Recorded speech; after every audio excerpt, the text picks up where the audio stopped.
Donc le paragraphe numéro 9, l'intersection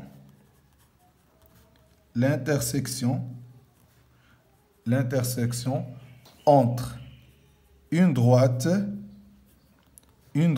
delta et une sphère S. Donc l'intersection entre une droite et une sphère. Normalement, une droite est caractérisée dans l'espace est caractérisée par une représentation paramétrique,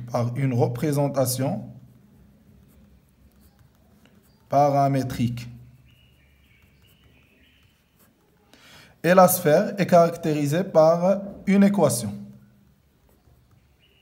Donc, une équation. Donc, les positions relatives entre une droite et une sphère, on a trois positions relatives. Soit la droite ne coupe pas la sphère,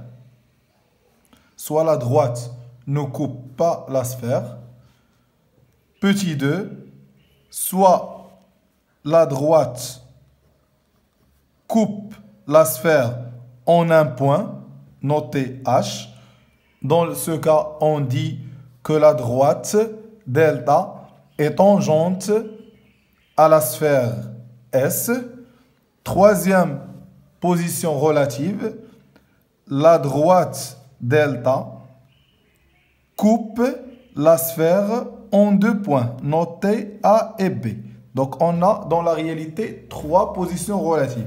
Soit la droite ne coupe pas la sphère, ou bien la droite coupe la sphère en un point H, ou bien la droite coupe la sphère en deux points A et B. Donc, si on veut déterminer l'intersection, il y a une grande différence entre l'intersection et la position relative. Il a étudié la position relative entre une droite et une sphère, راه ماشي هي étudier l'intersection. انا راه دابا كنشرحوا كيفاش كنحدوا التقاطع. يعني l'intersection entre une droite et une sphère. قلنا في la réalité كاينين ثلاثه. ولكن théoriquement كيفاش كنبينوها؟ قلنا ان une droite est caractérisée par une représentation paramétrique et une sphère est caractérisée par une équation. Il suffit de remplacer la représentation paramétrique dans l'équation. Remplacer la représentation paramétrique dans l'équation de la sphère. Donc, exemple d'une représentation paramétrique, x égale à 1 plus t, y égale à 1 moins t, z égale à t. Exemple d'une équation de la sphère, x carré plus y au carré plus z au carré moins 2x plus 2y plus 11 égale à 0. Donc, il suffit de remplacer la représentation paramétrique dans l'équation cartésienne d'une sphère. Ça veut dire remplacer x par 1 plus t, y par 1 moins t, z par t. Donc, x carré plus y au carré plus z au carré moins 2x plus 2y plus 11 égale à 0. Donc, on va remplacer x par 1 plus t.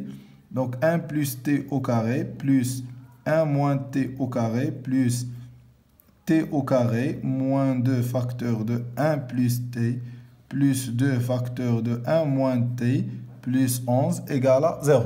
Ça, c'est juste un exemple. Donc, on a trois cas. Premier cas, t égale un nombre unique. Ça veut dire t égale à 1. Par exemple, t égale à 1 ou bien t égale à 2, ça veut dire t égale à 5 ou t égale à 0, peu n'importe. Donc, t égale à un nombre unique, égale à 1 par exemple. Dans ce cas, on dit que la droite delta coupe la sphère en un point. Ou bien la droite est tangente à la sphère en un point H. Ça veut dire l'intersection entre delta et S égale le point H. Donc, pour déterminer les coordonnées du point H, il suffit de remplacer 1 dans la représentation paramétrique pour déterminer les coordonnées du point H. Donc, on va remplacer t par 1. Donc, xh égale à 2. Donc, 2, 0, 1. Deuxième cas, t égale 2 nombres. Deux nombres. Par exemple, t au carré égale à 1. Ça veut dire t égale à 1 ou t égale à moins 1. Ça veut dire t a deux valeurs. Dans ce cas, on dit que la droite delta coupe la sphère S en deux points notés A et B. Donc, pour déterminer les coordonnées des points A et B, il suffit de remplacer par exemple t égale à 1 dans la représentation paramétrique pour déterminer les coordonnées de A et remplacer t égale à moins 1 dans la représentation paramétrique pour déterminer les coordonnées de B. Donc on va remplacer t par 1.